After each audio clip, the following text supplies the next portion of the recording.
Hello everyone, I hope कि आपके English के पेपर की तैयारी बहुत ही अच्छी हो गई होगी। उसको और अच्छा करने के लिए यहाँ पर जो इम्पोर्टेंट क्वेश्चन है 100 इम्पोर्टेंट क्वेश्चन है, कल एग्जाम में इन्हीं क्वेश्चन में से आने वाला है। क्योंकि पिछले 10 सालों के अंदर या फिर जब से आरबीएससी ने पेपर लेना स्टार्ट किया है, यहीं से ही क्वेश्चन आते हैं। इन क्वेश्चन के अलावा कोई भी क्वेश्चन नहीं आता। तो ध्यान से सुनना, हर एक क्वेश्चन काफ़ी ज़्यादा इंपॉर्टेंट, तो लास्ट तक देखना। अगर सिलेबस कंप्लीट है तो भी पूरा देखना, अगर सिलेबस कंप्लीट नहीं है तो भी पूरा देखना। अगर थोड़ा जल्दी देखना चाहते हो 2 टाइम्स पर करके देखना, पर देखना जरूर से पूरे पूरे, क्योंकि इसके अंदर जो क्वेश्चंस हैं वही क्वेश्चंस कल आपको एग्जाम में देखने को मिलेंगे 31 मार्च को। तो ध्यान से देखना भैया, हर एक क्वेश्चन को, हर एक क्वेश्चन के लॉजिक के साथ में समझोगे तो आपको बहुत ही अच्छे से समझ में आने वाला है। तो फिर यहाँ पर सबसे पहले चलते हैं, यहाँ पर इसके अंदर अपोजिट वर्ड है। अपोजिट वर्ड वाली इतनी कोई दिक्कत नहीं आएगी। तो अपोजिट वर्ड्स के अंदर आप लोगों को क्या करना है, सिंपल सिंपल से जितने भी अपोजिट वर्ड हैं वो सब याद होने चाहिए। जैसे कि अगर यहाँ पर बात करें, फॉल्स का हो जाएगा ट्रू, नाइट का हो जाएगा डे, बैड का हो जाएगा गुड, रिच का हो जाएगा पुअर, अनफिट का हो जाएगा फिट, स्वीट का क्या हो जाएगा, वो हो जाएगा सोर। ठीक है, इसका जरूर से याद रखना, स्वीट का हो जाएगा सोर। तो इस तरीके से अपोजिट वर्ड मीनिंग आएंगे। आसान वाले आएंगे तो आसान वाले थोड़े सभी देख लेना, जितने भी कॉमन अपन की हर दिन में काम में लेते हैं वो तो जरूर से सारे के सारे याद होने ही चाहिए। अब उसके बाद में आते हैं यहाँ पर क्वेश्चन नंबर 2, जो कि है अपोजिट जेंडर लिखना है। ये वाला क्वेश्चन भी आ सकता है। यहाँ पर अगर इसमें अपोजिट जेंडर की बात करें तो मैन का अपोजिट क्या होती है, वो होती है वुमेन। फादर का क्या होता है, वो होता है मदर। और डॉटर का क्या होता है, वो होता है सन। ठीक है, डॉटर का होता है सन। और लॉयनेस का क्या होता है, वो होता है लॉइन। अब मेरे को बताइए कि यहाँ पर ग्रूम का क्या होगा। ग्रूम का आंसर आप लोग मेरे को कमेंट्स में बताइए कि इसका आंसर क्या होने वाला है। जल्दी से देखो भैया, ये वाला क्वेश्चन का आंसर मेरे को चाहिए, क्योंकि बहुत सारे बच्चे जिनको ये वाला नहीं आएगा। तो जल्दी से बताओ कि ग्रूम का आंसर क्या होगा।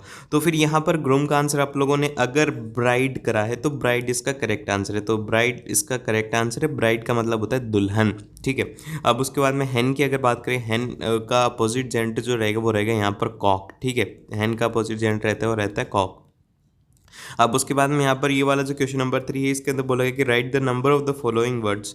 तो यार ये वाला शायद क्वेश्चन थोड़ा गलत सा है, क्योंकि इसके अंदर नंबर ऑफ फॉलोइंग वर्ड्स अगर लिखेंगे तो यहाँ पर मेमोरी का अगर लिखेंगे तो मेमोरी के अंदर अगर गिनेंगे तो 6 वर्ड हो जाएंगे। और अगर लेटर के अंदर गिनेंगे तो यहाँ पर कितने वर्ड है, 4 लेटर हैं। तो यहाँ पर ये पता नहीं है क्या है, मतलब इसको छोड़ देना है। इसके अलावा और नेक्स्ट क्वेश्चन के ऊपर चलते हैं। अब ये है क्वेश्चन नंबर 4।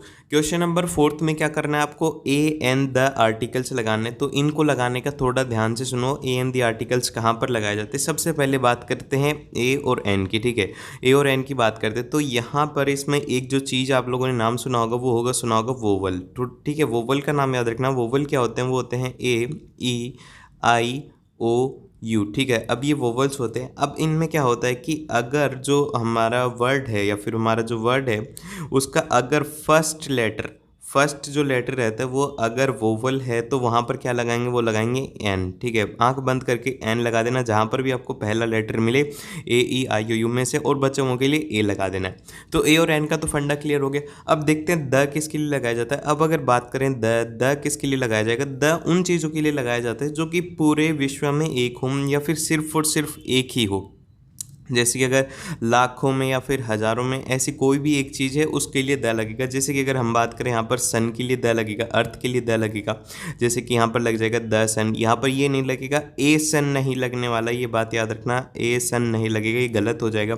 और यहाँ पर एन अर्थ नहीं लगेगा, ये बात याद रखिएगा। एन अर्थ नहीं लगेगा क्योंकि ये एक यूनिक है, तो एन अर्थ लगाओगे तो गलत हो जाएगा। इसी तरीके से आप लोगों को ये तीनों की समझ में आ गए। अब करते क्वेश्चन नंबर 4। क्वेश्चन नंबर 4 खुद से करो। इसके अंदर बोला गया कि ही इज़ यूनिवर्सिटी बॉय। तो अब खुद से मेरे को आंसर बताओ कि ए बी सी डी में से कौन सा आंसर होने वाला है। देखो ध्यान से बताना, बहुत ही आसान क्वेश्चन है। इसके अंदर जो मैंने आपको पहले बात बताई थी वही अप्लाई कर रही है। क्या अप्लाई कर रही है, मैंने क्या अप्लाई करने के लिए कहा था कि आपको क्या करना है, ए और एन के लिए। देखो अब ए और एन के लिए देखेंगे तो सबसे पहला वर्ड देखेंगे तो यहाँ पर यूनिवर्सिटी है। तो इसमें पहला लेटर क्या है, वह है यू। तो क्या ये वोवल्स में आता है, भाई वोवल्स में आता है, क्योंकि ए ई आई ओ यू होते हैं। तो ए ई आई ओ यू, तो यहाँ पर यू आ रहा है तो यू के लिए क्या लगा देंगे, सीधा एन लगा देंगे। तो एन इसका करेक्ट आंसर है। तो जिसका भी बी ऑप्शन था वो करेक्ट था। अब चलते हैं यहाँ पर पांचों के अंदर है कि Yogita is most intelligent girl in her class. तो अब इसमें क्या आएगा, ए आएगा, आप लोगों के अकॉर्डिंग ए आना चाहिए और मेरे अकॉर्डिंग द आना चाहिए। अब आप लोगों ने तो बोला कि सर आपने तो कहा था कि बस एक ही यूनिक ही होना चाहिए, तो देखो ध्यान से, इसके अंदर कहा गया कि most intelligent girl in her class. तो यहाँ पर गर्ल्स अगर हो जाता, क्या हो जाता, गर्ल्स अगर हो जाता तो फिर यहाँ पर ए आता, लेकिन यहाँ पर बोला गया कि बस वो इकलौती पूरे 40 बच्चों में से क्या है, वो एक ही है योगिता जो कि मोस्ट इंटेलिजेंट है। तो मतलब क्या हुआ, अगर कोई भी एक यूनिक चीज़ रहती तो उसके लिए लगा देंगे द, तो यहाँ पर क्या लगेगा, Yogita is the most intelligent girl in her class. तो सी ऑप्शन इसका एकदम से करेक्ट है। फिर उसके बाद सिक्स वाले के अंदर है कि ही इज, अब इसके अंदर क्या आएगा, ए आएगा, एन आएगा, फिर द आएगा। तो अभी देखो यहाँ पर इसके अंदर, तो अभी देखो इसके अंदर बोला गया कि ही इज। अब देखो इसके अंदर दो ऑप्शन बनाना है। सबसे पहले आपको देखना है कि ए और एन आ रहा है या नहीं आ रहा। अब देखो दो कंडीशन के बाद में तीसरे के ऊपर जाना, तो ए एन के लिए हमने क्या देखना है, बस पहला वर्ड देखना है। तो यहाँ पर ए है, तो ए एबल टीचर है। तो अब इसके अंदर अगर कहा जाता है कि ओनली द एबल टीचर, मतलब कि इन हर स्कूल, इन स्कूल अगर आता तो यहाँ पर द लगता है, लेकिन बोला गया कि ही इज एबल टीचर। तो ए की थोड़ी एबल टीचर है, काफ़ी सारे होते, तो इसके लिए क्या लगेगा, ए लगेगा। तो इसका जो करेक्ट आंसर है वो रहेगा he is a able teacher, नहीं एन एबल टीचर आएगा, क्योंकि ए है ना, तो ए के लिए क्या लगेगा, मतलब ये वोवल्स में आ रहा है, तो वोवल्स में अगर आते तो उसके लिए क्या लगाएंगे, एन लगाएंगे, ठीक है। और ए यहाँ पर वोवल्स है। अब उसके बाद में यहाँ पर आता है कि आपको correct form of alternative search करना, मतलब कि करेक्ट फॉर्म ऑफ वर्ब लिखना है। तो यहाँ पर जो क्वेश्चन नंबर 7वां है, क्वेश्चन नंबर 7वें से जाने से पहले अगर आप लोगों ने अभी तक लाइक नहीं किया है तो जल्दी से लाइक कीजिए, और अगर सब्सक्राइब नहीं किया है तो सब्सक्राइब कीजिए, क्योंकि आप लोगों की जितने भी इंपॉर्टेंट पेपर्स रहेंगे वो सब कुछ इसी तरीके से इंपॉर्टेंट क्वेश्चंस के साथ में प्रोवाइड करवाए जाएंगे। तो उसके लिए मेक श्योर कि आप लाइक करें और सब्सक्राइब करें। तो यहाँ पर देखिए कि इसके अंदर बोला गया कि god those who help themselves. तो यहाँ पर इसके अंदर कौन सी वाली फॉर्म आएगी, हेल्प्ड आएगा, हेल्प्स आएगा, या फिर हेल्प आएगा, या फिर हेल्पिंग आएगा। तो देखो इसके अंदर हेल्पिंग तो आने नहीं वाला, क्योंकि ये प्रेजेंट कंटिन्यूअस नहीं है, हेल्प भी नहीं आएगा क्योंकि पास्ट में नहीं है। अब दो बचते हैं, हेल्प्स या फिर हेल्प आएगा। तो यहाँ पर देखो देमसेल्फ्स है, देमसेल्फ्स के लिए हमेशा याद रखना कि हेल्प्स आएगा, तो इसका जो करेक्ट आंसर है वो रहेगा बी ऑप्शन, एकदम से करेक्ट है। और फिर उसका यहाँ पर आएगा कि last night I to college library. तो फिर यहाँ पर इसका क्या आंसर आएगा, गो आएगा, वेंट आएगा, गोन आएगा, या फिर गोइंग आएगा। इसका आंसर मेरे को आप लोग बताइए, ये वाला जो क्वेश्चन है इसका आंसर आप लोग बताइए। आप लिखे कि 8th वाले का आंसर क्या है, ए बी सी डी में से कौन सा आंसर है। अब उसके बाद में यहाँ पर आता है क्वेश्चन नंबर 9। क्वेश्चन नंबर 9 के अंदर कहा गया है they going to Jaipur now.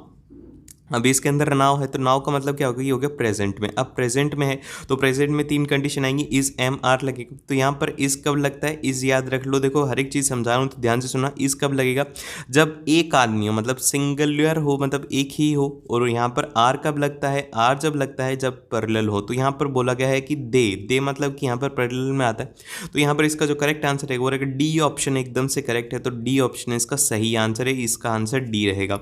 अब उसके बाद में यहाँ पर आते हैं कि इसके अंदर क्या लिखना है आपको, करेक्ट अल्टरनेटिव वर्ब लिखनी है। इसमें भी ये वाला भी क्वेश्चन सारे के सारे आसान है। Water boil at 100 degree. तो यहाँ पर क्या आएगा, वाटर बॉइल्स एट 100 डिग्री। तो सी ऑप्शन इसका करेक्ट है। The thief escape before the police. तो यहाँ पर इसके अंदर क्या आएगा, एस्केप्ड मतलब कि वो पहले हो चुका है, तो मतलब पास्ट के अंदर हो चुका है, तो पास्ट के अंदर सेकंड फॉर्म लगाएंगे, तो इसके अंदर आएगा एस्केप्ड, इसका आंसर रहेगा एस्केप्ड इज करेक्ट आंसर। और फिर 12th वाले के अंदर आता है, 12th वाले के अंदर है कि Tarun studying when I met him yesterday. तो फिर यहाँ पर क्या आएगा, इसके अंदर Tarun was studying, is studying, studies, या फिर विल स्टडी। तो देखिए यहाँ पर यस्टरडे की बात करी जा रही, तो मतलब पास्ट में होगा, तो पास्ट में क्या होगा, वो होगा स्टडी। तो वहाँ यहाँ पर आएगा वो आएगा वॉज स्टडिंग, इसका करेक्ट आंसर है। ए ऑप्शन इसके लिए एकदम से सही रहेगा। His son goes to school daily. तो ये तो काफ़ी ज़्यादा आसान है। 13th वाले क्वेश्चन का आंसर आप लोग को आना ही चाहिए। जिसको भी नहीं आ रहा है वो ध्यान से थोड़ी और अच्छे से देखो इनको, जिनको नहीं आ रहा है। बहुत ही आसान क्वेश्चन है। अब मेरे को भी बताओ कि इसका आंसर क्या होगा, जल्दी से बताओ। बहुत आसान क्वेश्चन है, इसका आंसर आप लोग को आना चाहिए। और फिर उसके बाद में try hard and one day you get success. तो यहाँ पर देखिए इसके अंदर क्या बोला है कि आगे की बात करी जा रही है, मतलब फ्यूचर की, कि आप अगर आज मेहनत करोगे तो आपको भविष्य में अच्छा परिणाम मिलेगा। तो यहाँ पर इसके अंदर बोला गया कि हैव गॉट आएगा, फिर विल गॉट आएगा। तो यहाँ पर जो इसका आंसर आएगा वो रहेगा विल गेट सक्सेस। तो यहाँ पर ये सही ऑप्शन इसका ये है। अब उसके बाद में यहाँ पर आपको पैसिव वॉइस के अंदर कन्वर्ट करना है। एक्टिव वॉइस दिए हुए हैं, उनको पैसिव वॉइस के अंदर कन्वर्ट करना है। तो यहाँ पर इसके अंदर अगर करें कि हरी हैज़ रिटन अ पोइम, तो यहाँ पर देखो हरी हैज़ रिटन अ पोइम आगे, ये मतलब कि कौन सा हो गया, ये हो गया पास्ट मतलब प्रेजेंट परफेक्ट टेंस। अब उसके बाद में इसको कन्वर्ट किस में करना है कि अ पोइम। तो इसके अंदर सिंपल सी बात है कि हैज़ रिटन है ना, तो हैज़ रिटन की याद रखना कि इसको कन्वर्ट कर देते हैं हम प्रेजेंट कंटिन्यूअस में। अरे क्या बोल रहा हूँ मैं, प्रेजेंट परफेक्ट कंटिन्यूअस में कन्वर्ट कर देते, प्रेजेंट परफेक्ट से क्या करेंगे, प्रेजेंट परफेक्ट कंटिन्यूअस में कन्वर्ट कर देंगे। तो यहाँ पर ये है हैज़ रिटन, तो इसका जो आंसर रहेगा वो रहेगा यहाँ पर हैज़ बीन रिटन। तो ये आंसर रहेगा हैज़ बीन रिटन, इसका करेक्ट आंसर है। और फिर उसके बाद में जो नेक्स्ट क्वेश्चन आता है वो है यहाँ पर ये हाँ ये हो गया। और फिर उसके बाद यहाँ पर जो इसका करेक्ट आंसर है वो है यहाँ पर सी ऑप्शन। और फिर उसके बाद में 16th वाले के अंदर बोला गया कि the student are playing football. तो फिर इसका क्या होगा, इसका होगा कि यहाँ पर फुटबॉल क्या होगा, इज बीइंग प्लेड होगा, इज प्लेड होगा, वॉज प्लेड होगा, हैड प्लेड होगा। तो इसका जो आंसर है वो रहेगा is being played by students. और he killed a snake is being killed by him. तो यहाँ पर जो इसका आंसर है वो रहेगा is being killed by him. अब उसके बाद में यहाँ पर आते हैं कि आपको सुटेबल मॉडल सेलेक्ट करने हैं। अब देखिए सबसे पहला जो क्वेश्चन है इसके अंदर है कि there are the clouds in the sky, it might या फिर इट मे या फिर इट मस्ट या फिर इट शुड। तो देखिए यहाँ पर बोला जा रहा है संभावना, मतलब प्रोबेबिलिटी का मतलब ये होता है कि संभावना कितनी है, सॉरी। अब इसके अंदर प्रोबेबिलिटी का मतलब क्या होता है, इसमें मे होगा, माइट होगा, मस्ट होगा या फिर शुड होगा। तो अगर बात करें यहाँ पर प्रोबेबिलिटी की, तो प्रोबेबिलिटी के लिए याद रखना माइट आएगा, माइट इसका करेक्ट आंसर है। जब कभी भी संभावना जताई जाए तो आपको माइट टिक कर देना है। अब उसके बाद यहाँ पर आता है कि to drive a vehicle you have license या फिर शुड हैव लाइसेंस या फिर मे हैव लाइसेंस। तो ऑब्लिगेशन है, ऑब्लिगेशन के लिए याद रखना शुड आएगा, तो शुड इसका एकदम से करेक्ट आंसर है। शुड करेक्ट आंसर रहेगा इसका लिए, to drive a license you should have a license. और फिर यहाँ पर आता है 20 वाले के अंदर, 20 वाले के अंदर है कि the earth revolve around the sun. तो इसका क्या होगा, रिवॉल्व्स अराउंड द सन आएगा, क्या होगा, ये होगा रिवॉल्व्स अराउंड द सन। और फिर यहाँ पर जो 21 वाला है, 21 वाले के अंदर है कि राम अराइव फ्रॉम चेन्नई। तो फिर इसका जो आंसर रहेगा वो रहेगा राम अराइव्स चेन्नई। और फिर उसके बाद में she finished her homework before the early. तो फिर यहाँ पर इसका जो आंसर रहेगा वो रहेगा हैड फिनिश्ड। देखो मैं बताते जा रहा हूँ, इनको साथ में नोट डाउन कर देना, हैड फिनिश्ड द होमवर्क। और फिर उसके बाद यहाँ पर आता है क्वेश्चन नंबर 23। क्वेश्चन नंबर 23 के अंदर है कि वी लिव हेयर सिंस 2014। तो इसका जो आंसर आएगा ये आएगा वी आर लिविंग। इसका आंसर आएगा वी आर लिविंग सिंस 2014, ठीक है। फिर उसके बाद में यहाँ पर 24 वाला है, 24 वाले का आंसर है कि I met a stranger fellow yesterday. तो फिर यहाँ पर इसके अंदर पास्ट की बात करेंगे तो यहाँ पर जो इसका आंसर रहेगा वो रहेगा मीट का हो जाएगा, वो हो जाएगा मैट। आई मेट ये स्ट्रेंजर यस्टरडे फेलो। और फिर उसका यहाँ पर 25 है, 25 वाले के अंदर क्या है कि Shankar plays when we went to his house. तो यहाँ पर इसके घर पर गए थे जब वो खेल रहा था, तो मतलब पास्ट की बात करी जा रही है। तो इसका जो आंसर रहेगा वो रहेगा पास्ट, मतलब वॉज प्लेइंग इसका करेक्ट आंसर है, वॉज प्लेइंग एकदम से सही आंसर रहेगा। और फिर उसके बाद यहाँ पर आता है 26 वाले के अंदर है कि we go to picnic tomorrow. तो मतलब आगे की बात करी जा रही है, तो इसके लिए क्या लगाएंगे, वो लगाएंगे we will go to picnic, ठीक है, we will go to picnic tomorrow. और फिर उसके बाद में 27 वाला है, 27 वाले के अंदर है कि यहाँ पर he usually get ups early in the morning. तो यहाँ पर इसका होगा कि इसके अंदर गेट्स भी सही रहेगा और गेट भी सही रहेगा, तो दोनों के दोनों ऑप्शन करेक्ट है। तो gets up early in the morning या फिर get up early in the morning, दोनों ऑप्शन इसके करेक्ट हैं। और फिर उसके बाद यहाँ पर इसके अंदर एडवर्ब है, एडवर्ब को मिला करके आपको क्या बनाना है, एक सेंटेंस बनाना है। देखो अब इसके अंदर बोला गया कि that is the teacher he teaches us English. तो फिर यहाँ पर इसको कैसे कन्वर्ट करेंगे, तो इसको सिंपल सी बात है, आपको ऐसा कैसे लिख देना है, फर्स्ट तो ऐसा कैसे लिख देना, दैट इज द टीचर। मैं लिख देता हूँ दैट इज द टीचर। और फिर उसके बाद में यहाँ पर लिख देना है हु टीचेस अस इंग्लिश। बहुत आसान है, हु टीचेस अस इंग्लिश। तो इस तरीके से आपको लिख देना है ये सारा का सारा। और फिर मतलब सभी को इसी तरीके से लिखना है। अब 29th वाले के अंदर है कि here is the story I wants to tell it. तो इसको कैसे करेंगे कि हेयर इज़ द स्टोरी, पहले को ऐसा कैसे लिख देना है, और दूसरे वाले के अंदर लिख देना है कि that I want to tell. बस आई को हटा करके बोलना है कि that I wants to tell, ठीक है। बस इसके अंदर इतनी सी बातें हैं और कुछ भी नहीं है, बहुत ही आसान पेपर आएगा, बस पेपर को आपको करने का तरीका आना चाहिए। अब उसके बाद में 30 वाले के अंदर क्या करना है भाई, एक्टिव को पैसिव में कन्वर्ट करना है। Childrens are flying kites. तो इसका क्या रहेगा कि यहाँ पर काइट्स आर बीइंग, देखो इसके अंदर हो जाएगा आर बीइंग फ्लाइड बाय, मतलब फ्लॉन आ जाएगा, इसके अंदर फ्लाई नहीं आएगा, फ्लॉन बाय चिल्ड्रंस, ठीक है, फ्लॉन बाय चिल्ड्रन। तो ये याद रखना, फ्लॉन बाय चिल्ड्रन आएगा। और फिर उसके बाद में नेक्स्ट जो क्वेश्चन है कि the police have arrested the thief. तो फिर यहाँ पर इसके अंदर क्या होगा, इसके अंदर जो इसकी पैसिव वॉइस रहेगी वो ये रहेगी कि द थीफ, ये लिख लेना इसको, द थीफ हैज़ बीन, मतलब the thief has been arrested by the police, ठीक है, अरेस्टेड बाय द पुलिस। ठीक है, तो ये हो गया इसका आंसर। और फिर इसी तरीके से डायरेक्ट को इनडायरेक्ट में करना है। ये बहुत आसान क्वेश्चन होते हैं, बस इनकी थोड़ी बहुत प्रैक्टिस कर लो, 4 से 5 10 क्वेश्चन कर लो, फिर ये सारे के सारे क्वेश्चन हो जाएंगे। तो अब 32 वाला है, 32 वाले के अंदर बोला कि Ram said did you like the movie. तो यहाँ पर इसके अंदर इसको अगर इनडायरेक्ट में करना होगा तो राम आस्क्ड, तो क्या बोला, Ram asked if I had liked the movie. तो यहाँ पर ये रहेगा if I had liked the movie और नॉट। ठीक है, ये हो गया इसका मतलब इनडायरेक्ट। और फिर उसके बाद में यहाँ पर आगे आ जाएगा 32 का, यही ये सेकंड वाला पार्ट है कि they said hurray we have won the match they exclaimed.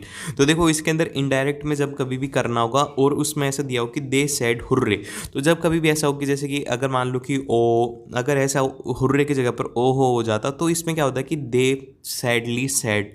तो इसी तरीके से आपको लिखना है, जैसे कि इसके अंदर तो हुर्रे मतलब कि खुशियाँ, तो खुशी वाले के लिए क्या लिखेंगे, they exclaimed with the joy. क्या लिखना है, they exclaimed with the joy that they have won the match, they have won the match. तो इसका आंसर ये रहेगा, दे हैड आएगा इसमें, they had won the match. ठीक है, अब उसके बाद में यहाँ पर आता है 33 वाले के अंदर। 33 वाले के अंदर बोला गया है कि यहाँ पर the should the prisoner set the officer. तो यहाँ पर द ऑफिसर कमांडेड, क्या होगा इसके अंदर, the officer commanded to shoot, the officer commanded to shoot the prisoner. तो इस तरीके से आपको ये सभी के सभी क्वेश्चंस करने हैं और आई होप कि आपके पेपर की प्रिपरेशन बहुत ही अच्छी होगी। इससे पहले मैंने सैम्पल पेपर भी अपलोड कर रखे हैं, मॉडल पेपर भी अपलोड कर रखे हैं, तो वो ज़रूर से देखना क्योंकि वो भी इंपॉर्टेंट है। सब कुछ ध्यान से पढ़ेंगे तो ही आपको फ़ायदा मिलेगा। और best of luck for your result. और इसके बाद में और भी वीडियोज़ आएंगी तो उनको देखना मत भूलना, वो भी काफ़ी ज़्यादा इंपॉर्टेंट है आप लोगों के लिए।